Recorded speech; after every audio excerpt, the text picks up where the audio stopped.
Sister சந்தோஷமா இருக்கீங்களா?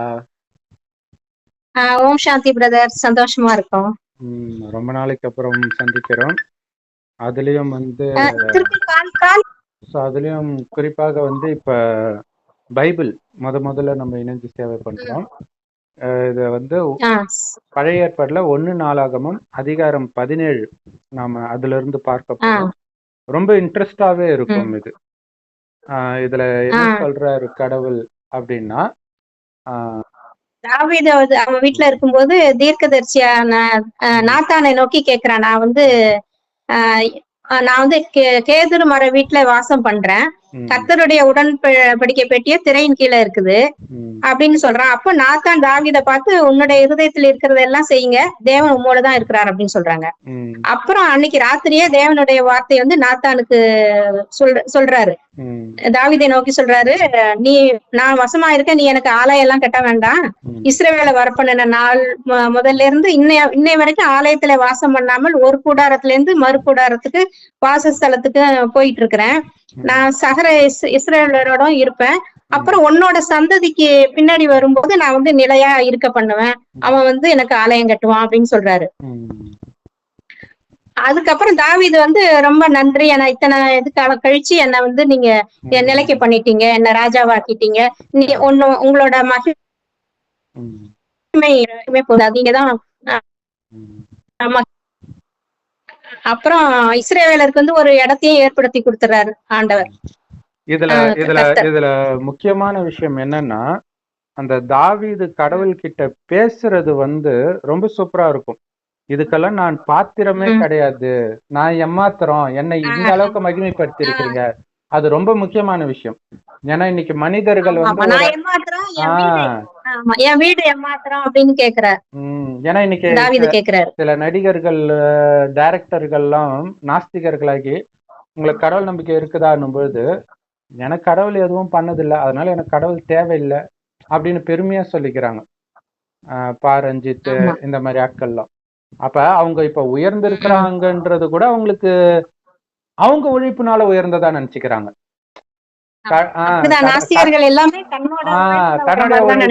அந்த இதுல இருக்கிறாங்க. இப்ப எனக்கு கடவுள் எதுவும் பண்ணலன்னா பண்ணாம எப்படி அந்த நிலையை அடைஞ்சாங்க? அதுக்குதான் கடவுள் கிட்ட எப்படி பேசணும்ன்றது இங்க சொல்றாரு. எனக்கு கோயில் கட்ட சொல்லி நான் உன்னை கேட்கல, நான் உன்னை உயர்த்துறதுக்கு தான் வரேன். சோ இப்பவும் பிரம்மகுமாரிகள் மூலமாக கடவுள் அதான் சொல்றாரு, கோயில் கட்ட, மசூதி கட்ட, சர்ச்சு கட்ட நானா சொன்னவங்க கிட்ட, நீங்களா கட்டுறீங்க, நாளைக்கு அது இடிக்கப்பட்டாலும் அதை பற்றி நீங்க கவலைப்படாதீங்க. ஏன்னா நிறைய பேருக்கு அது டவுட் வரும், சர்ச்சு இடிக்கிறாங்க, மசூதி இடிக்கிறாங்க, கோயில் இடிக்கிறாங்க, கடவுள் எங்க போனார் நாஸ்திகர்கள் கேட்பாங்க.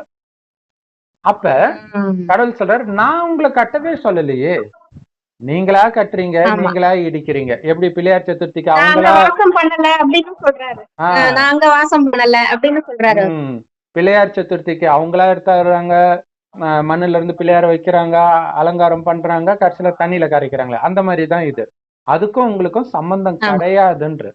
இப்ப நான் என்ன சொல்றேன்னா, அதை நீங்க ஃபாலோ பண்ணா போதும். ஏன்னா மற்ற விஷயங்கள்ல உங்களுக்கு பற்று வந்துருச்சு அப்படின்னா உங்களால எதுவுமே பண்ண முடியாது.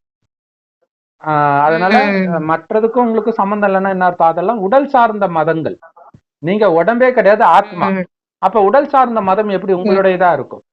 அப்ப ஆத்மா எப்படி என்றென்றைக்கும் உயிரோட்டமா இருக்குதோ அதே மாதிரி பரமாத்மாவும் உயிரோட்டமா இருக்காரு. அவரை மட்டும் நினைவு பண்ணுங்கன்னு சொல்றாரு. யாருகிட்ட சொல்றாரு? அனைத்தையும் இழந்து கிடக்கிற நம்ம கிட்ட சொல்றாரு.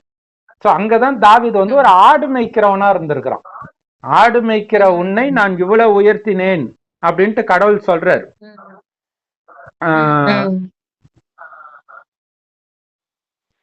அதுக்கு அடுத்தது உன் சத்துருக்களை எல்லாம் கீழ்ப்படுத்தினேன், இதெல்லாம் சொல்றாரு. நம்முடைய சத்ரு அப்படின்னா உண்மையிலே காமம், கோபம், பற்று, பேராசை, அகங்காரம் தான்.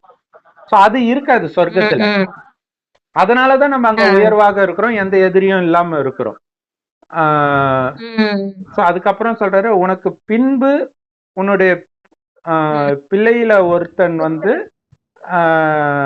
அவனுடைய ராஜ்யத்தை நிலைப்படுத்துவேன், அவன் கோயில் கட்டுவான். அப்படிங்கறது சொர்க்கம் முடிந்து நரகத்தில் கோயில் கட்டுறது சொல்ற விஷயம் அது. ஆஹ் அப்ப அந்த சாலமனுடைய சந்ததிகள்னா அததான் சொல்றாங்க. ஆமா ஆமா. சந்ததி. அப்ப அந்த சாலமன் ஆலயம்ன்றது இங்க விக்ரமாதித்தர் கட்டுற ஆலயம் தான். உலகத்திலே முதல்ல கட்டப்பட்ட கோயில். இந்தியாவில நடக்கிற விஷயத்தை தான் அவங்க அங்க நடக்கிற மாதிரி காட்டிட்டாங்க. ஏன்னா இங்கதான் தங்கம் இருக்கும், வெள்ளி, வைரம் எல்லாமே இருக்கும். அப்படிதான் கட்டுவான் சாலமன். அதை கொள்ளையடிச்சிட்டு போவாங்க. ஆனா எந்த சர்ச்சிலேயாவது தங்கம், வைரம், வைடூரியம் இருக்கா? இல்ல மசூதியில இருக்கா? இங்க இருக்கிற விஷயத்த அவங்க அங்க போட்டு விட்டாங்க. அங்க என்ன இருக்குது அவங்க அலங்காரம் பண்ண? சிலைக்கு தானே அலங்காரம் பண்ணுவாங்க. அங்கதான் சிலை கிடையாது, எதுக்கு அலங்காரம் பண்ணுவாங்க? அப்ப இங்கத்து விஷயம் அது கூட கட்டுவான்னு சொல்றாரே தவிர நான் கட்ட சொன்னேன்னு சொல்லல. முன்கூட்டியே கடவுள் சொல்றாரு. மறுபடியும் இப்ப கடைசி 100 வருடம் இறைவன் ஞானத்தை கொடுக்கிறாரு. இந்த கடைசி 100 வருடம் ஞானத்தை கொடுக்கிறாரு. என்ன கொடுக்கிறாரு? முதல்ல இது சொர்க்கமாக இருந்தது முதல் 2000 வருஷம், அடுத்த 2000 வருஷம் நரகமாயிடுச்சு. கடைசி 100 வருடம் இந்த ஞானத்தை கொடுப்பது, மீண்டும் இந்த பூமி சொர்க்கமாக போகுது. அதுக்கு உங்களை நீங்க தயார்படுத்திக்கோங்க. அங்க எந்த பக்தியும் இருக்காது. அப்ப கோயிலை நான் கட்ட சொன்னேன்றதெல்லாம் இப்ப கடவுள் கொடுக்குற ஞானம். அது இடிக்கிறத பத்தில நீங்க கவலைப்படாதீங்க. மனிதர்கள் இடிக்காட்டினாலும் இயற்கை சீற்றத்துல அது போயிடும். இப்ப நிலச்சரிவுல போயிடுச்சு இல்ல கேரளால ஒரு சர்ச்சு. ஆனா மனிதர்கள் பண்ணியிருந்தாங்கன்னா பெரிய பிரச்சனை பண்ணியிருப்பாங்க. சோ அந்த மாதிரி நடக்கும். அதுக்கும் உங்களுக்கும் சம்பந்தம் கிடையாது. நீங்க நான் சொல்வதை மட்டும் கேட்டீங்கன்னா சொர்க்கத்துக்கு அதிபதி ஆவீங்க. அப்ப உங்களுடைய மிகப்பெரிய எதிரி அப்படின்னு சொன்னா இந்த காமம், கோபம், பற்று, பேராசை, அகங்காரம்ன்ற இந்த 5 விகாரங்கள் தான். இந்த விகாரங்களை தான் கடவுள் இல்லாம பண்ற சொர்க்கத்துல இருக்காது. அது எப்படி இருக்காதுன்னா இப்பவே அதை அழிக்கிறதுக்கான வழி சொல்றாரு. உங்களை ஆத்மான்னு ஆத்மாவின் தந்தை சிவ பரமாத்மாவை எந்த அளவுக்கு நினைச்சுக்கிட்டு இருக்கிறீங்களோ அந்த அளவுக்கு ஆத்மா தூய்மையாகும் அப்படின்னு கடவுள் சொல்றாரு. இந்த காமம், கோபம், பற்று, பேராசை, அகங்காரம் இதுதான் எதிரி. இததான் கீழ்படுத்தினேன்னு கர்த்தர் சொல்றாரு. இவங்க என்ன நினைச்சுட்டாங்க? இப்ப இருக்கிற ஸ்தூல எதிரியே நினைச்சுக்கிட்டு இப்ப போர் பண்ணணும், அவங்கள ஒழிக்கணும், அவங்கள ஒழிக்கதான் கர்த்தர் நமக்கு சப்போர்ட் பண்றாருன்ற மாதிரி நினைச்சுக்கிறாங்க. கடவுள் அந்த மாதிரி மனிதனை அழிக்கிறதுக்கு உதவி செய்வாரா? எல்லாரும் தானே அவருடைய குழந்தைங்க. பரமபிதானா அதான் அர்த்தம். அனைவருக்கும் பிதான்னு அர்த்தம். அவர் எப்படி ஒருத்தருக்கு ஆதரவா ஒருத்தருக்கு இல்லாம? இப்ப என்ன அப்படின்னா தாவீது ராஜா சொல்லுவாரு சூப்பரா. அது எனக்கு ரொம்ப பிடிச்சிருக்கும். அது அப்படியே படிச்சா கூட நல்லா இருக்கும். அது அந்த 16ல இருந்து படிங்களாம், சூப்பரா இருக்கும். 16வது வசனம். அப்பொழுது தாவீது ராஜா உட்பிரவேசித்து கர்த்தருடைய சமூகத்திலிருந்து, தேவனாகிய கர்த்தாவே, தேவரீர் என்னை இதுவரைக்கும் கொண்டு வந்ததற்கு நான் எம்மாத்திரம், என் வீடும் எம்மாத்திரம். தேவனே, இது இன்னும் உம்முடைய பார்வைக்கு கொஞ்ச காரியம் இருக்கிறது என்று தேவனான கர்த்தராய் இருக்கிற நீர் காரியமாய் இருக்கிறது. இது உனக்கு சின்ன விஷயம் தான்ற. இன்னொரு விஷயம் என்னன்னா, இவன் கோலியாத்துன்ற ஒருத்தனை கொலை பண்ணுவான், ஒரு பெரிய அசுரனை. அதை பார்த்துதான் சவுலுக்கு பிடிச்சி இவனை ராஜாவாக்க மாட்டான், கூட வச்சிருப்பான். அதுக்குள்ள கடவுள் இவனுக்கு அபிஷேகம் பண்ணியிருப்பாரு முன்னாடியே. அது அவனுக்கு தெரியாது. அப்ப இவனை எல்லாரும் புகழறாங்கன்னு சவுலுக்கு கோபம் இவனை கொலை பண்ண போவான். அப்ப ஒளிஞ்சி வாழ்ந்து ரொம்ப போராட்டத்துக்கு பிறகுதான் அவனை மக்கள் ராஜாவாக்குவாங்க. அதாவது அவன் ஈஸியா சவுலை கொலை பண்ண முடியும். கொலை பண்றதுக்கான வாய்ப்பெல்லாம் கிடைக்கும், கொலை பண்ண மாட்டான். கடவுளால் அபிஷேகம் பண்ணவரை நான் கொலை பண்ண கூடாது. இது சொர்க்கத்தின் நியமம். சொர்க்கத்துலதான் தானா ராஜ்யம் கிடைக்கும். ஆனா அது குழந்தைகளுக்கு கிடைக்கும். இங்க குழந்தை கிடையாது, சவுலோட குழந்தை கிடையாது இவன். பட் இங்க கொஞ்சம் வேற மாதிரி வருது. ஆனால் இவ்வளவு கஷ்டப்பட்டு தான் அவன் அடையிறான். ஆனாலும் நான் அதுக்கு தகுதியானவனே கிடையாது, எம்மாத்திரம் என்ன இப்படி உயர்த்தி இருக்கிறீங்களே. இதுதான் எனக்கு பைபிள்ல ரொம்ப பிடிச்சது. அந்த பேசுற விதம் நல்லா இருக்கும். ராமாயணத்திலும் அப்படி வரும் அந்த பேசுறது. பட் இதுல ரொம்பவே அதிகமா இருக்கும். என் ஆண்டவனாகிய நீர்ன்ட்டு மனிதர்களை சொல்லுவாங்க ஒருத்தரை பத்தி பேசும்போது. சொல்லுங்களா? தேவனே, ஆமா, கொஞ்ச காரியமாயிருக்கிறது என்று தேவனான கர்த்தராயிருக்கிற நீர் உமது அடியானுடைய வீட்டை குறித்து வெகு தூரமாயிருக்கும் காலத்து செய்தியையும் சொல்லி என்னை மகா மேன்மையான சந்ததியின் மனுஷனாக பார்த்தீர். உமது அடியானுக்கு உண்டாகும். படிக்கலாமா பிரதர்? அதாவது அடியானுடைய வீட்டை குறித்து வெகு தூரமாயிருக்கும் காலத்து செய்தியை சொல்லி, இப்ப இல்ல, வீட்டை கட்டுவேன்னு சொல்றாரு, இப்ப இல்ல. அப்ப அது எந்த வீடுன்றதுதான் சொர்க்கம். அதுதான் வெகு தூரம்ன்றாரு. அவர் காலத்துல இருக்கிற வீடு பெரிய விஷயம் கிடையாது இல்ல. இப்ப நமக்கு நடக்கிற விஷயம் தான் பைபிள், குரான், ராமாயணம், மகாபாரதம் எல்லாமே. சோ நமக்காகவே ஒரு வீட்டை அவர் கட்டுறாரு. அதுக்கு நன்றியாக அடுத்த 2500 வருடம் கழித்துதான் நம்ம வந்து 2500 வருடம் சொர்க்கமாக இருக்கிறது தான் கடவுள் நமக்கு கட்டுற வீடு. அதுக்கப்புறம் நரகத்தில் வரும்போதுதான் காமம், கோபம், பற்று, பேராசை, அகங்காரத்துக்கு விழுந்துடுறோம். அங்க அது இருக்காது. ஏன்னா ஆத்மான்ற உணர்வுலயே ஒருவரை ஒருவர் பார்ப்போம். ஆத்மான்ற உணர்வு இருக்கும்போது சதா ஆனந்தமாக இருப்போம். ஏன்னா ஆத்மாவுடைய உண்மையான குணம் ஆனந்தம். அப்படி ஆனந்தமாக இருந்தோம், எந்த பிரச்சனையும் இருக்காது. கடவுளையே நினைக்க மாட்டோம், நினைக்க வேண்டிய அவசியம் இருக்காது. அந்த அளவுக்கு சந்தோஷம் இருக்கும், துக்கமே இருக்காது. நரகத்தில் துக்கம் வரும்போதுதான் கடவுளை நினைத்து கோயில் கட்ட ஆரம்பிக்கிறோம். ஆனா இப்ப இங்க தாவீது சொல்ற விஷயம், சொர்க்கம் வருவதற்கு முன்பு இந்த கடைசி 100 வருடத்தில் இறைவன் நமக்கு கொடுக்கிற ஞானத்துடைய வெளிப்பாடு. அப்ப கிடைப்பதற்கு முன்பே நாம கடவுளை நினைத்து நினைத்து உருகுறோம், அடைந்து கொண்டிருக்கிறோம்ன்றத உருகுறோம். எனக்காக நீ ஒரு வீட்டை கட்டுறன்னு சொன்னியே, அது எவ்வளவு பெரிய விஷயம் அப்படின்ட்டு அவரு சொல்றாரு. ஒரு நிமிஷம் சிஸ்டர், இதத்தான் வந்து இயேசு கிறிஸ்து என் அப்பா வீட்டை விபச்சார விடுதி ஆக்கிட்டீங்களேன்னு. சொர்க்கத்தை தான் இப்ப நரகமாக்கும் போது இங்க காமம் வந்துடுது. சொர்க்கத்துல காமம் இருக்காது. எப்படி குழந்தை பிறக்குன்னா, கணவனும் மனைவியும் நமக்கு ஒரு வாரிசு வேணும்னு நினைக்கும் போது மனைவி கர்ப்பம் அடைவார். அந்த அளவுக்கு பரிசுத்தமா இருந்ததுனாலதான் இந்த சொர்க்கத்தின் மனிதர்களை தெய்வீக குணங்கள் நிரம்பி இருந்ததுனால அவங்கள தெய்வம்னு இந்துக்கள் கோயில் கட்டி கும்பிடுறோம். ஆனா எப்ப கும்பிடுறோம்? நரகத்துல கும்பிடுறோம். நரகம்னு இதை ஏன் சொல்றோம்? காமம், கோபம், பற்று, பேராசை, அகங்காரம் வந்துடுச்சு. சொர்க்கத்துல கணவன் மனைவி தூய்மையாக இருந்ததுனால அது இல்லற ஆசிரமம், சிவாலயம்ன்ற கடவுளுடைய வீடு. அது இன்னைக்கு விபச்சார விடுதியா ஆக்கிட்டீங்களேன்னு இயேசு சொல்றாரு, உலகத்தை சொல்றாரு. அவங்க என்ன நினைச்சுக்கிட்டாங்க? ஆனா அதுவும் இல்லாம மீண்டும் இதை இடித்து மீண்டும் எழுப்புவேன்ட்டு வரும். அப்ப என்னன்னா இந்த நரகத்தை அழித்து மீண்டும் சொர்க்கம் வரும்னு அர்த்தம். ஆனா அவங்க என்ன புரிஞ்சுக்கிறாங்க? இயேசு மரித்து மீண்டும் உயிர் தெழுறதான் அப்படி சொல்லிட்டாங்கன்னு அப்படியே என்ன தோணுதோ அதை புடிச்சுக்கிறாங்க. பட் ஓகே, அவங்களும் தப்பு சொல்ல முடியாது. ஏன்னா இந்த ஞானம் கிடைச்சதுனால தான் நமக்கே தெரியுது, இல்லைன்னா தெரியாது.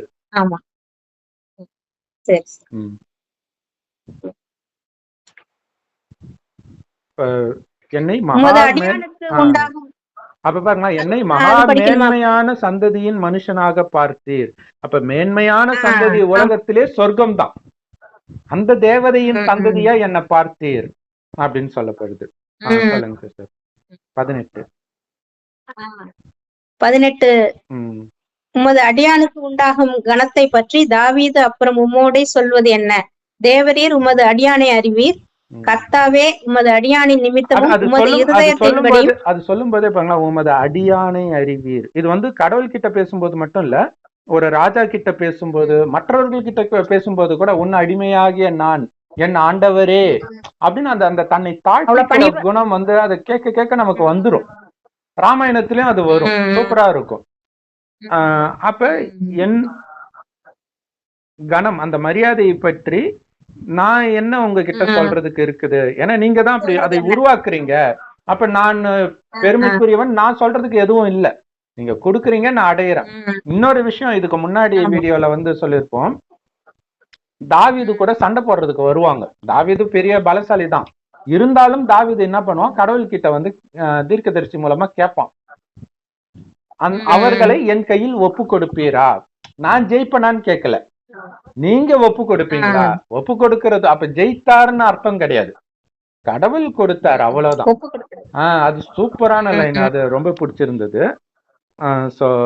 19 சொல்லுங்க சிஸ்டர். கர்த்தாவே உமது அடியானின் நிமித்தமும் உமது இருதயத்தின்படியும் இந்த பெரிய காரியங்களை எல்லாம் அறிய பண்ணும்படிக்கு இந்த பெரிய காரியத்தை எல்லாம் செய்தீர்.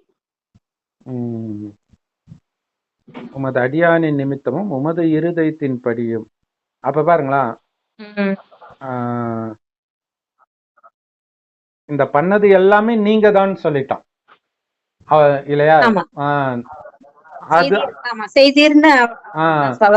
இதுல இன்னொரு விஷயம் என்னன்னா, இவன் வந்து ஒளிஞ்சிட்டு இருக்கும் பொழுது, சவுல் கொன்னுடுவானோன்ட்டு ஒளிஞ்சிட்டு இருக்கும்போது தானாவே இவனை தேடி மக்கள் வருவாங்க. ஒரு ராஜா இருக்கும் பொழுது ராஜாவினால கொல்ல தேடப்படுற ஒருத்தன் கிட்ட வந்து சேர்றது எவ்வளவு பெரிய ரிஸ்க். ஆனா சேருவாங்க. நிறைய பேர் சேர்ந்துகிட்டே இருப்பாங்க. கடைசியில அவனை வேற யாரோ கொன்னுடுவாங்க சவுல. கொன்ன பிறகு இவங்க வா ராஜாவாகு அப்படின்னு கூப்பிடும்போது கூட, இது தேவனுடைய சித்தமா இருந்தால், உங்களுக்கும் சம்மதம் இருந்தால் நான் ஏத்துக்கிறேன் அப்படின்னு சொல்றாரு. அப்ப அந்த பதவி மேல ஆசை, அங்க ராமாயணத்துல ராமருக்கு ஆசை இருக்காது. அதனாலதான் ராஜ்யத்தை விட்டு தோற்கும் சிரிச்சுக்கிட்டே போவார். அதே குணம் இங்க தாவீது கிட்டயும் வெளிப்படும்.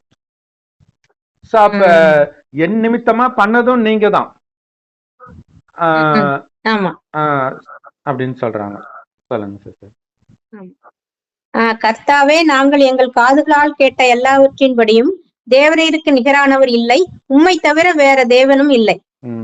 இங்க கதைப்படி சில விஷயத்த சொன்னா கூட உண்மையிலே மிகப்பெரிய விஷயம் என்னன்னா, நரகத்தை சொர்க்கமாக்குறது தான். அனைத்தையும் இழந்திருக்கிற நம்மள உலகத்தின் அதிபதி ஸ்ரீ நாராயணன் ஆக்குறது தான். இதுதான் உண்மையான மகிமை. பட் இங்க சண்டை போட்டு ஜெயிச்சத மாதிரி இப்படி எடுத்துட்டு வந்துடுறாங்க. சரி, ஓகே. ஆனா மகிமை கரெக்டான விஷயத்த வச்சு பொருத்தி பார்க்கும்போது இது கரெக்டா இருக்கும். ஏன்னா காதுகளால் கேட்டபடி பாத்தீங்கன்னா, ஒரு மேஜிக், ஒரு மந்திரவாதி தொப்பிக்குள்ள இருந்து புறாவை எடுப்பார். அதுல பிசி சர்க்கார்ன்றவர் யானையே வர வச்சாராம். சோ இதெல்லாம் பண்ணிருக்கிறாங்க. ஆனா சொர்க்கமாகவே மாத்தி இருக்கிறாங்களா? இல்லையா? இன்னைக்கு திரும்புற பக்கமெல்லாம் பாலியல் குற்றம் நடக்கிற பாரதத்தை காமம்னா என்னன்னே தெரியாத ஒரு சிவாலயமாக மாத்துறது. அது எவ்வளவு பெரிய மேஜிக். அதுதான் உண்மையான மகிமை. அதுலதான் உனக்கு நிகரானவர் யாரும் இல்லை. ஏன்னா இந்த ஞானத்தை யாரும் கொடுக்கவும் முடியாது. இவ்வளவு பொறுமைசாலி, நம்ம செல்ல குழந்தை இல்ல, ராஜா இல்ல, நீ எவ்வளவு தூய்மையானவன் தெரியுமா, சொல்லி சொல்லியே நம்ம அப்படி மாத்துற. சோ அந்த ஒரிஜினல் மகிமையோட இதை படிக்கும்போது சூப்பரா இருக்கும். சொல்லுங்க சார். உமது ஜனமாகிய இஸ்ரவேலுக்கு நிகரான ஜனமும் உண்டோ?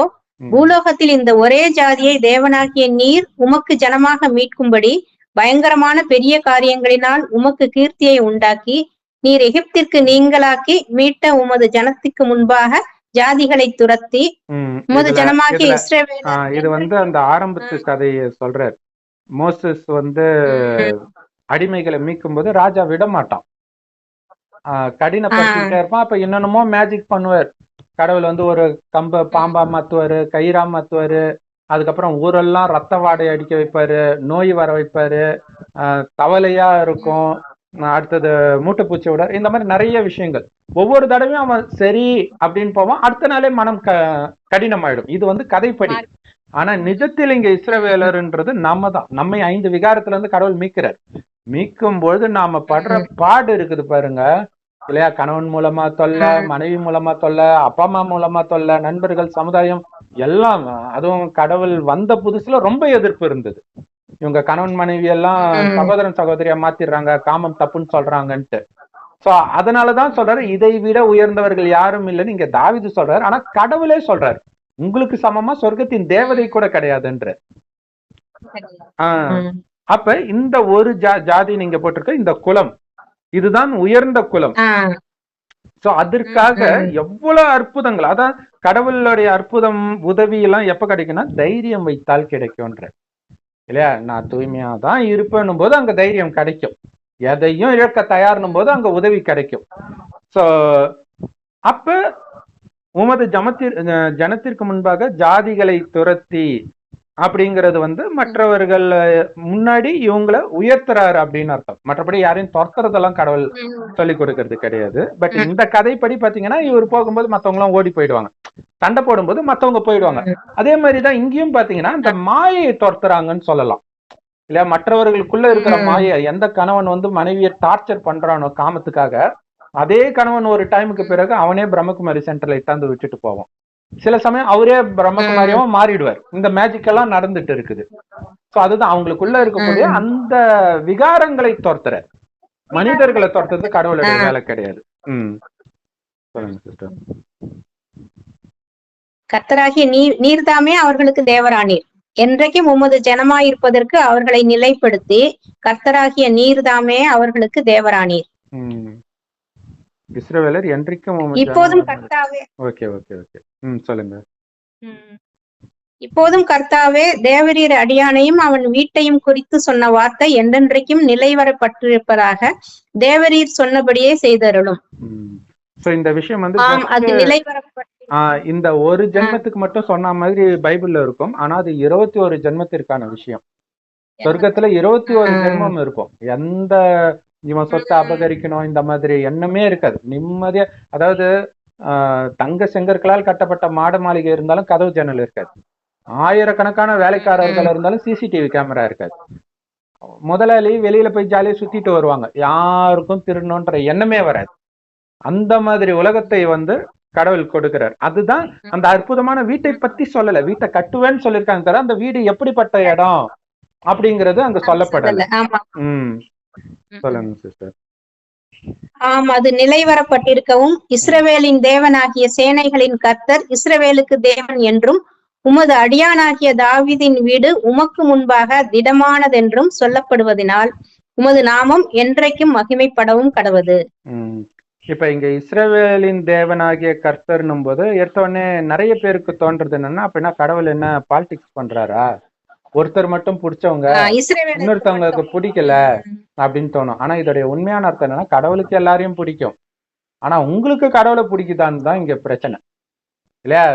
எல்லாரும் அவங்கவுங்க மதத்தை பிடிச்சிட்டு கடவுளை விட்டுடுறாங்க. நம்ம சொல்லுவோம் அடிக்கடி, இயேசுவை பிடிச்சிட்டு பரமபிதா விட்டுடுறாங்க, நபியை பிடிச்சிட்டு அல்லாவை விட்டுடுறாங்க. சோ ஒவ்வொரு பக்தி மார்க்கத்து விஷயத்த பிடிச்சிட்டு கடவுள் நேரடியா இப்ப வராரு கடைசி 1 வருடம். நம்மளும் விழுந்து விழுந்து சொல்றோம், அவரை விட்டுடுறாங்க. அப்ப யார் அவரை ஏத்துக்கிறாங்களோ அவங்களுக்குத்தான் அவர் உண்மையான அப்பா இல்லையா? கர்த்தான்றது பாதுகாவலர்னு அர்த்தம் சொல்றாங்க இல்லையா? யார் கடவுளை பிடிச்சுக்கிறாங்களோ அவரைதான் இஸ்ரவேலர்னு ஒரு பேர் வச்சு சொல்றாங்க பைபிள்ல. அப்ப கடவுளும் சொல்றாரு, எனக்கு மிக பிரியமானவர்கள் நீங்க தான், ஏன்னா உங்களை தவிர யாருக்கும் என் மேல உண்மையான அன்பு கிடையாதுன்ற. ஏன்னா எல்லாருக்கும் யார் மேல அன்பு இருக்குது? அவங்க மதஸ்தாபகர் மேலதான் அன்பு இருக்குது. அவங்க அப்பா அம்மா கணவன் மனைவி எல்லைக்குட்பட்ட விஷயத்துலதான் அன்பு இருக்கு.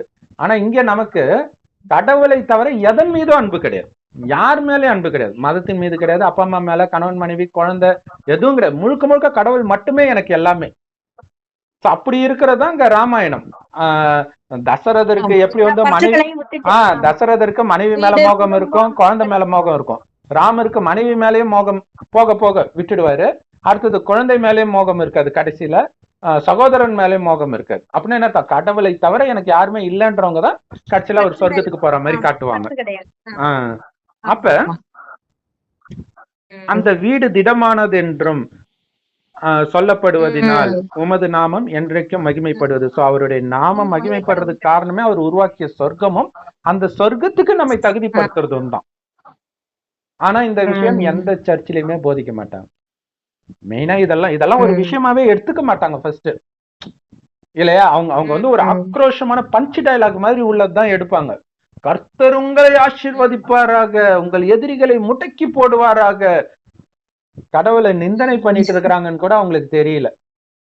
சரி, சொல்லுங்க சிஸ்டர். உனக்கு வீடு கட்டுவேன் என்று என் தேவனாகிய நீர் உமது அடியான் செவி கேட்க வெளிப்படுத்தினீர். ஆகையால் உமக்கு முன்பாக விண்ணப்பம் பண்ண அடியானுக்கு மனதைரியம் கிடைத்தது. சோ நமக்கு பிரம்மகுமாரிகள் மூலமாக கடவுள் பேசும் பொழுது இந்த வீடு உதாரணமே சொல்லுவார். புது வீடு கட்டும் பொழுது, அப்பா புது வீடு கட்டும் போது பழைய வீட்டுல இருக்கிற அன்பு போயிடும், பற்று போயிடும், புது வீட்டின் மேல அன்பு வந்துடும். சோ இப்ப இன்னும் இவருக்கு கட்டல. இதுதான் இங்க முக்கியமான விஷயம், வீடு கட்டல. அப்ப கட்டுறதுக்கு முன்னாடி நடக்கிற விஷயம், இப்ப இந்த கடைசி 100 வருஷத்துல நடக்கிற விஷயத்த சொல்றாரு கடவுள். உனக்கு புது வீடு கட்ட போறேன், அதனால இந்த பழைய வீட்டுல இருந்து உன்னுடைய புத்தியை நீக்கு. கோயில் கட்டுற வேலையெல்லாம் உனக்கு தேவையில்லை, அதை யாராவது பண்ணிட்டு போட்டோம். உனக்கு நான் சொர்க்கத்தை கட்டுறேன், உயிரோட்டமான கோயில். அங்க நீ எனக்கு சமமாகிறது தான் எனக்கு பெருமையை தவிர நீ கோயில் கட்டுறதுனால எனக்கு எந்த லாபமும் கிடையாதுன்ற. சரி, படிங்க சிஸ்டர். இப்போதும் கர்த்தாவே நீரே தேவன், நீர் உமது அடியானை குறித்து இந்த நல்ல விசேஷத்தை சொன்னீர். இப்போதும் உமது அடியானின் வீடு என்றைக்கும் உமக்கு முன்பாக இருக்கும்படிக்கு அதை ஆசீர்வதித்து அருளினீர். கர்த்தராகிய தேவரீர் அதை ஆசீர்வதித்தபடியினால் அது என்றைக்கும் ஆசீர்வதிக்கப்பட்டிருக்கும் என்றான். மொத்தத்துல இது சொர்க்கத்தை சொல்ற விஷயம். சமசூப்பரானது. இது ஆக்சுவலா நானே படிக்கும்போது கூட எனக்கு இது பெருசா டச் ஆகல.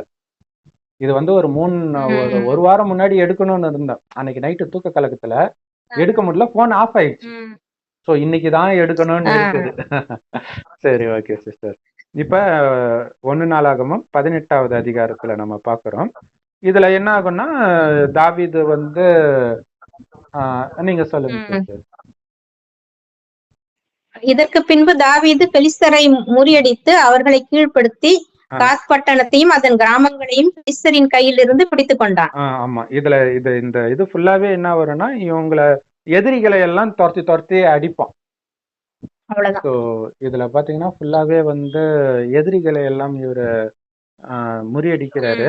அப்ப எதிரி வந்து இன்னொருத்தனோட சேர்ந்து வரான், அவனையும் முறியடிக்கிறாரு. முறியடிச்சுட்டு அந்த கொள்ளையடிக்கிறாங்க. அங்க இருக்கக்கூடிய பைபிள்ல அப்படி போட்டு இருக்கும், சண்டை போட்டுட்டு போய் கொள்ளையடிச்சிட்டு வர்றதுனால இது கடவுளுக்கு நிந்தனை. கடவுள் வந்து கொள்ளையடிக்க கத்து கொடுக்குறாருன்ட்டு. ஆனா இந்த நிந்தனை எங்க இருந்து வருதுன்னா இந்து மதத்துல இருந்து தான் வருது. எப்படி வருதுன்னா அவர் வெண்ணையை திருடினாருன்னு வருது. கிருஷ்ணர் வெண்ணையை திருடி சாப்பிட்டாருன்றது இங்க நகையை திருடினாரு இப்படி வருது.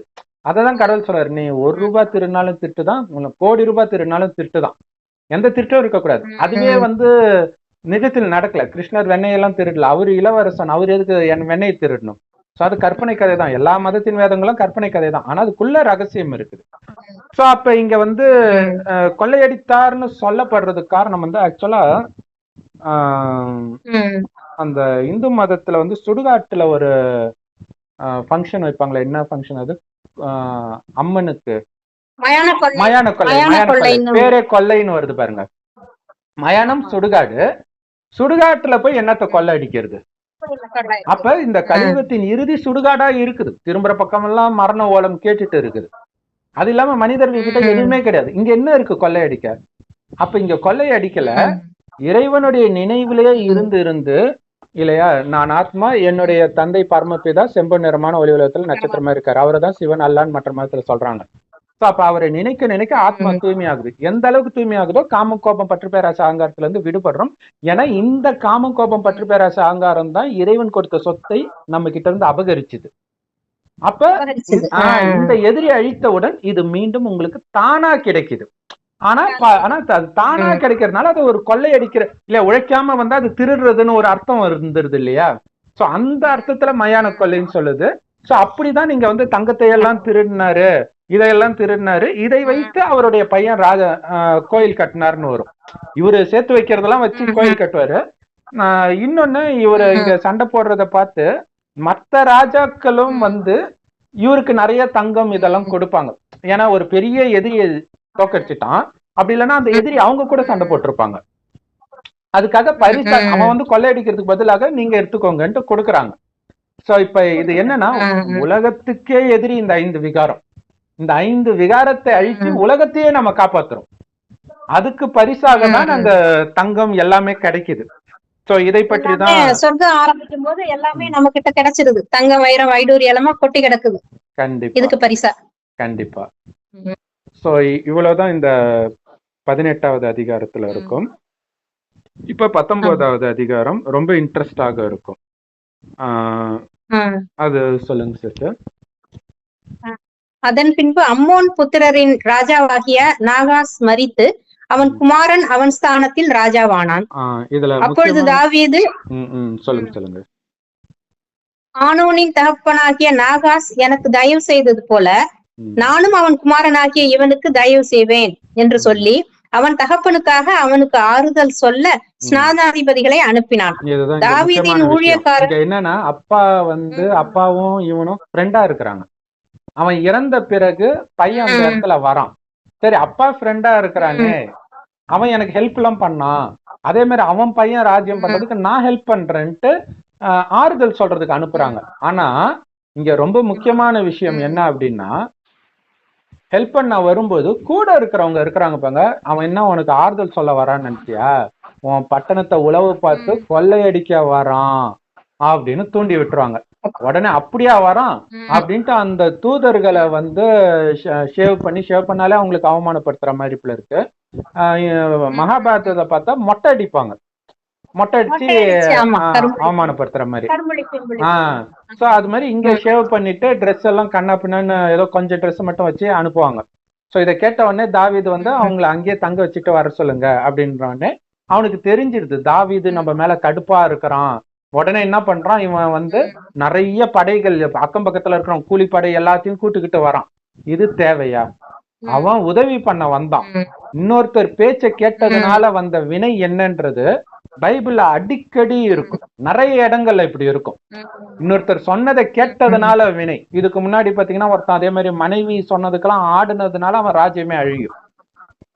ஒரு ஏழை கிட்ட இருந்து அவனுடைய நிலத்தை கேட்பான், அவன் கொடுக்க முடியாதுன்னு அவனை கொலையே பண்றான். ஒரு பழி சுமத்தி அவன் பொண்டாட்டி பண்ணுவா, இவன் ராஜா. அப்ப பொண்டாட்டி பண்றான்னா ராஜா அனுமதி இருக்கனால தானே பண்ணான். அதனால கடைசியில ரொம்ப கொடூரமாக அவங்களுடைய மரணம் இருக்கும். அதே மாதிரி இங்க இது முக்கியமான விஷயம் என்ன அப்படின்னா, நிறைய இடங்கள்ல பாத்தீங்கன்னா கொடுங்கோல் ஆட்சியாளர்கள் இவங்களுக்கெல்லாம் தவறான வழிமுறையை சொல்லக்கூடியவங்க கூட இருப்பாங்க. ஏன்? அப்ப அவனை வந்து வழி நடத்த சரியானவர்கள் இல்லை. சொர்க்கத்தில் இந்த பிரச்சனை கிடையாது, அங்க மந்திரியே கிடையாது. ஏன்னா அவங்களே அவ்வளவு புத்திசாலியா இருப்பாங்க. புத்தி இல்லாதப்பதான் நம்ம மற்றவர்களை சார்ந்து இருக்க வேண்டியதா இருக்குது. அதனாலதான் இப்ப இறைவன் சொல்றாரு, இறைவன் சொல்றது தவிர வேற எதையும் கேட்காதீங்க. ஏன்னா இறைவனோட புத்திசாலி யார் இருக்கிறா? அப்ப கணவன் இப்படி சொல்லலாம், குறிப்பா தூய்மையா இருக்கணும், காமத்தை விடணும் போது ஒரே ஒண்ணு சேர்ந்து உங்களை எதிர்க்கும். நமக்கே டவுட் ஆயிடும். குறிப்பாக நிறைய பெண்களுக்கு, ஒருவேளை நான் தப்பா பண்றேன்னா, ஒருத்தர் கூட எனக்கு ஆதரவா பேசலேன்ட்டு. ஆனா இங்க பேசிட்டு இருக்கிறது கடவுள். சோ இது வந்து ஒரு இடத்துல வரும். ஒருத்தன் சொல்லுவான், சண்டை போட போன்னு கடவுள் சொல்லும்போது, நான் எப்படி கடவுளே போறது, நானே ஒரு எளியவன், அது பெரிய படையினோடனே உன்னை அனுப்புகிறவன் நான் அல்லவோ. இங்க அனுப்புறது கடவுள் இல்லையா? சோ எத்தனை பேர் எதிர்த்தாலும் வெற்றி கடைசியில நமக்கு தான். அதான் தைரியம் வைத்தால் உதவி கிடைக்கும். சத்தியத்தின் படகுல போறீங்க, இது ஆடும் அசையும் ஆனா மூழ்காது. மற்றது ஸ்ட்ரைட்டா போற மாதிரி இருக்கும், அப்புறம் இருக்கிற இடமே தெரியாமல் காணாம போயிடும். சோ இந்த விஷயம் தான் முக்கியமா இங்க நடக்கிறது. அப்புறம் அவன் ஒருத்தனை இட்டுட்டு வரான், அவனையும் வந்து தாவீது அழிக்கிறான். ஒரு டைமுக்கு அப்புறம் இவன் ரொம்ப பலுக்கிறத பார்த்துட்டு ஒரு சிலர் இவன் கிட்ட சமாதானம் ஆயிடுறாங்க. சமாதானம் ஆயிட்டு இனிமேல்ட்டு அவங்களுக்கு நாங்க சப்போர்ட் பண்றது இல்லைன்னு வந்துடுறாங்க. அப்ப எந்த மனிதனை நம்பி நீ தப்பு பண்ணியோ அந்த மனிதர்கள் உன்னை கை விட்டுருவாங்க. இதுதான் இங்க முக்கியமான எச்சரிக்கை. ஒரு ஆக்சுவலா குரான்லயும் இருக்கும், பைபிள்லயும் இருக்கும். என்ன அப்படின்னா, பைபிள்ல இருக்கும் கடைசியில வந்து ஏசப்பா ஏசப்பான்னு கூப்பிடுறவங்களுக்கு சொர்க்கத்துல இடம் கிடையாது. என் பிதாவின் சித்தத்தின்படி யார் நடக்கிறாங்களோ அவங்களுக்கு தான் இடம். ஏன்னா அவரும் மனிதன் தான் இல்லையா? அப்ப அதே மாதிரி குரான்லயும் இருக்கும், நீங்க யார ஃபாலோ பண்ணீங்களோ, அதாவது மதஸ்தாபகர்களை சொல்றாரு, அவங்க உங்ககிட்ட வந்து கடைசியில பிரிவாங்க, உங்களை கை விட்டுடுவாங்க. அப்ப உங்களுக்கு என்ன தோணும்னா, இன்னொரு வாய்ப்பு கிடைச்சதுன்னா அவங்க என்ன கைவிட்ட மாதிரி நானும் அவனை நிராகரிப்பேன்னு தோணுமா?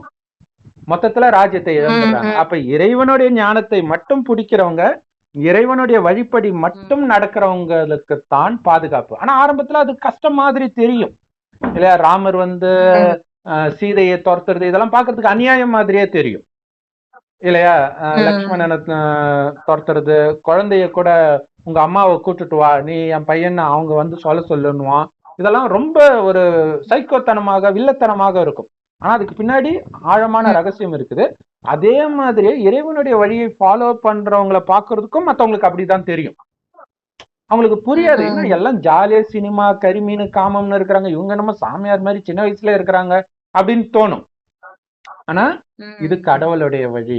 உன்னை வழிக்கு எடுக்கிறவன் கடைசி வரைக்கும் வரமாட்டான், மாட்டிக்குவோம், அவனே விட்டுட்டு போயிடும். அவனே கடைசியில இறைவனுடைய ஞானத்துக்கு. அதாவது இதுல என்ன காமெடினா, யாருக்காக கடவுளை கை விட்டீங்களோ அவன் கடவுளை பிடிப்பான் கடைசியில, நீங்க மாட்டிக்குவீங்க.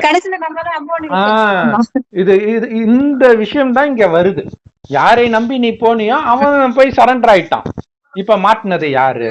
அப்ப இது எல்லாத்துக்கும் காரணம் ஒருத்தன் சொன்னான் இந்த மாதிரி, அவன் என்ன உனக்கு ஹெல்ப் பண்ண வரான்னு நினைச்சியா? அப்ப அந்த நெகட்டிவ் எண்ணம் அது இருக்க வேண்டான்றாரு கடவுள்.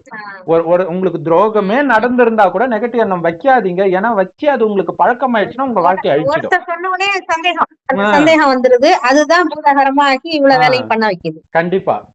சோ அதுக்குதான் கடவுள் சொல்றாரு, எது நடந்தாலும் முற்றுப்புள்ளி வச்சிருங்க. ஏன் எதுக்குன்னு கேட்காதீங்க. கேட்டா நெகட்டிவ் எண்ணம் வந்துடும். நெகட்டிவ் எண்ணம் வந்துச்சுன்னா நீங்க எல்லாரையும் அப்படி பார்க்க ஆரம்பிச்சிடுங்க, பின்னாடி அது உங்களுக்கு பெரிய பிரச்சனையில இட்டு போய் முடிஞ்சிடும். சோ இப்ப இந்த கட்சி நடிகர்கள் இவருடைய ஃபேன் அவருடைய ஃபேன் போது சம்பந்தமே இல்லாம இன்னொருத்தவங்களுக்கு எதிரியாவே தெரியும். இவன் பிடிச்சதுனால அவன் எதிரியா தெரியும்.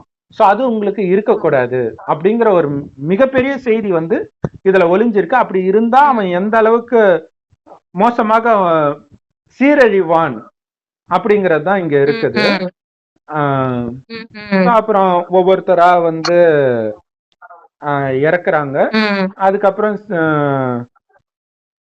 சீரியர்கள் வந்து அவன் அந்த உதவிக்கு கூப்பிட்டான அவனுக்கு உதவி செய்ய மனதில்லாமல் இருந்தார்கள். ஏன்னா நமக்கு எதுக்கு வம்பு, ஏன்னா இது மாறும். இப்ப உலக அளவுல நீங்க பாத்தீங்கன்னா பங்களாதேஷுக்கு இந்தியா தான் ஆதரவா இருந்தது. ஆனா இப்பவே இந்தியாவே பங்களாதேஷை கைவிடுற ஒரு நிலை வருது. ஏன்னா இங்க சப்போர்ட் பண்ணா பெரிய பெரிய நாடுகள்ல இந்தியாவை எதிர்க்குதுன்னு வரும் பொழுது விட்டுருவாங்க. அப்ப மனிதனின் வழிப்படி நடந்தால் பிரச்சனை தான். அது நாட்டிலும் சரி வீட்டிலும் சரி. பட் நாடளவுக்கு சமாளிக்கிறது கஷ்டம். அது நம்ம ராஜ்யம் சொர்க்கத்துல மட்டும்தான் ஜாலியா இருக்க முடியும். இங்க கஷ்டம். அதனாலதான் கடவுள் சொல்றாரு, இங்க என்ன உயர்ந்த பதவி கிடைச்சாலும் எங்களுக்கு வேண்டவே வேண்டாம், எங்க ராஜ்யம் வேற. ஏற்று சொல்வார் இல்லையா, நான் இங்கத்து ராஜா இல்ல வேற இடத்து ராஜா அப்படின்னு சொல்லுவார் இல்லையா. சோ அதுதான் நடக்குது. சோ அடுத்த அதிகாரத்துல பாத்தீங்கன்னா ஒண்ணும் கிடையாது. இவன் போய் எதிரியெல்லாம் கொள்ளடிக்கிறது, அங்க இருக்கக்கூடிய நகை எடுத்துட்டு வர்றது, இதுதான் நடந்துட்டு இருக்கும். சோ இது அடுத்த இது வந்து நம்ம 21வது அதிகாரம் பார்க்கலாம். அதுல நிறைய முக்கியமான விஷயம் இருக்கு. பெருசா அது ரொம்ப பெருசாயிடும். ஏற்கனவே 1/2 மணி நேரத்துக்கு மேல ஆயிடுச்சு. சோ எல்லோருக்கும் நன்றி. ஓம் சாந்தி. தேங்க்யூ. ஓம் சாந்தி.